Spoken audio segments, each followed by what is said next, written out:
Kuppam rescue పరిధిలో 148 కోట్ల విద్యుత్ బకాయిలు ఉన్నాయన్నారు జేసీ శ్రీనివాసులు. చిత్తూరు జిల్లా రెస్కో ఇన్ఛార్జిగా ఆయన బాధ్యతలు స్వీకరించారు. బకాయిలు వసూలుకు చర్యలు తీసుకుంటున్నామన్నారు. గతంలో 127 మంది పనిచేయగా ఇప్పుడు 231 మంది విధులు నిర్వహిస్తున్నారని తెలిపారు.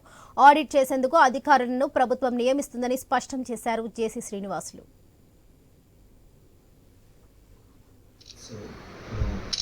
మేనేజ్మెంట్ కమిటీ ఏదైతే ఉందో డిజైన్ చేయటం, సో దీనిలో భాగంగా గవర్నమెంట్ జాయింట్ కలెక్టర్ అయినటువంటి నన్ను పర్సన్ ఇన్ఛార్జ్గా in the place of chairman management committee ప్లేస్లో అపాయింట్ చేయడం జరిగింది. గవర్నమెంట్ యొక్క ఆదేశాల మేరకు చార్జ్ తీసుకోవడం జరిగింది.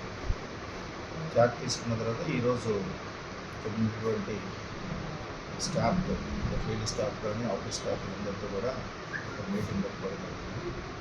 ఆల్రెడీ దీని మీద కొంత రివ్యూ చేశాము.